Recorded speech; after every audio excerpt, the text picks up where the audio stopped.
ദൈവത്തിൻ്റെ അതിപരിശുദ്ധമായ നാമം വാഴ്ത്തപ്പെടുമാറാകട്ടെ. എല്ലാ പ്രിയപ്പെട്ടവർക്കും ക്രിസ്തയേശുവിൻ്റെ നാമത്തിൽ പ്രഭാത വന്ദനത്തെ അറിയിക്കുന്നു. ഇന്നത്തെ പ്രഭാത ചിന്തയ്ക്കായി സങ്കീർത്തനങ്ങളുടെ പുസ്തകം 62-ാം അധ്യായം അതിൻ്റെ 5-ാമത്തെ വാക്യം. എൻ്റെ ഉള്ളമേ, ദൈവത്തെ നോക്കി മൗനമായിരിക്ക, എൻ്റെ പ്രത്യാശ അവങ്കിൽ നിന്ന് വരുന്നു. എന്നെ മാത്രം കാത്തിരിക്കുക. മറ്റൊരു ട്രാൻസ്ലേറ്ററിൽ വായിക്കുന്ന ഇങ്ങനെയാണ്: എൻ്റെ ആത്മാവെ, മൗനമായി ദൈവത്തിൽ സമർപ്പിച്ച് അവനെ മാത്രം കാത്തിരിക്കുക, എൻ്റെ പ്രതീക്ഷയും പ്രത്യാശയും അവങ്കിൽ നിന്നാകുന്നു എന്ന് സങ്കീർത്തനക്കാരനായിരിക്കുന്ന ദാവീദ് രേഖപ്പെടുത്തുന്നു. പ്രതിസന്ധികളുടെയും പ്രതികൂലങ്ങളുടെയും നീർച്ചുടിയിൽപ്പെട്ട് നിസ്സഹായരായി സ്വർഗോന്നതങ്ങളിലേക്ക് നോക്കി നിലവിളിക്കുമ്പോൾ മറുപടി ലഭിക്കാത്ത അവസ്ഥകളിൽ സർവശക്തനായ ദൈവത്തോടുള്ള പ്രത്യാശ നഷ്ടപ്പെട്ട് നിരാശരായി മറ്റു പോംവഴികൾ തേടുന്നവർ അനേകരാണ്.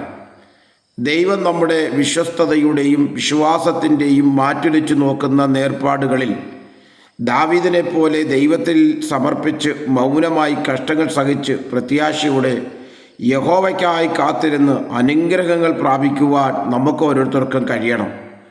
7 ദിനരാത്രങ്ങൾ തൻ്റെ പിഞ്ചു കുഞ്ഞിനു വേണ്ടി ഉപസിച്ച് നിലവിളിച്ചിട്ടും മരണം തൻ്റെ പിഞ്ചോമനെ അപഹരിക്കുമ്പോഴും തൻ്റെ പാപത്തിൻ്റെ ശിക്ഷയായി ദൈവം ഒരു വാൾ നിത്യമായി തൻ്റെ ഭവനത്തിൽ നിയമിക്കുമ്പോഴും തൻ്റെ ഓമനപുത്രൻ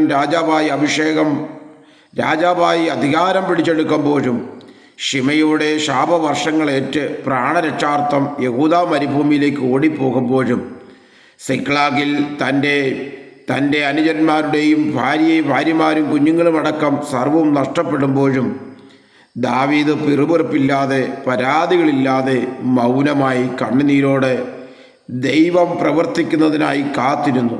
വീഴ്ചകളുടെയും താഴ്ചകളുടെയും താഴ്വാരങ്ങളിൽ അനുഗ്രഹങ്ങളുടെ കൊടുമുടികൾ പിടിച്ചടക്കുവാൻ ദാവീദിന് കഴിഞ്ഞത് ദൈവത്തോടുള്ള പ്രതീക്ഷയും പ്രത്യാശയോടും മാത്രം കാത്തിരുന്നത് കൊണ്ടാണ് ദാവീദിന് ദൈവത്തിൽ നിന്ന് അനുഗ്രഹം പ്രാപിക്കുവാൻ കഴിഞ്ഞത്.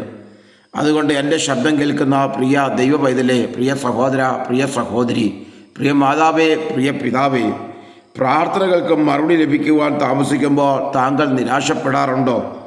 നീതിമാനായ ദൈവത്തിൻ്റെ നീതിയെ നീ ചോദ്യം ചെയ്യാറുണ്ടോ? വേഗത്തിൽ മറുപടി ലഭിക്കേണ്ടതിനായി ദൈവത്തെ മറന്ന് മറ്റു മാർഗങ്ങൾ നാം സ്വീകരിക്കാറുണ്ടോ? എങ്കിൽ ഈ പ്രഭാതത്തിൽ ദൈവത്തിൻ്റെ ആത്മാവ് നിങ്ങളോട് പറയുന്നു, നിൻ്റെ പ്രശ്നങ്ങൾ സർവ്വവും ദൈവത്തിൽ സമ്പൂർണ്ണമായി സമർപ്പിക്കുവാൻ നിനക്ക് കഴിയുമോ? ദൈവം പ്രവർത്തിക്കുന്നതുവരെയും പ്രതീക്ഷയോടും പ്രത്യാശയോടും കാത്തിരിക്കുമ്പോഴാണ് ദൈവത്തിൻ്റെ അനുഗ്രഹങ്ങൾ നമുക്ക് പ്രാപിക്കാൻ കഴിയുന്നത് എന്ന ചിന്താഗതി നമ്മെ ഭരിക്കട്ടെ. ഈ വചനം നമ്മുടെ ജീവിതത്തിൽ ഏറ്റവും വലിയ അനുഗ്രഹമായി മാറട്ടെ. ഈ പ്രഭാതത്തിൽ ദൈവം നമ്മെ അനുഗ്രഹിക്കുമാറാകട്ടെ. God bless you. മാറാനാഥ.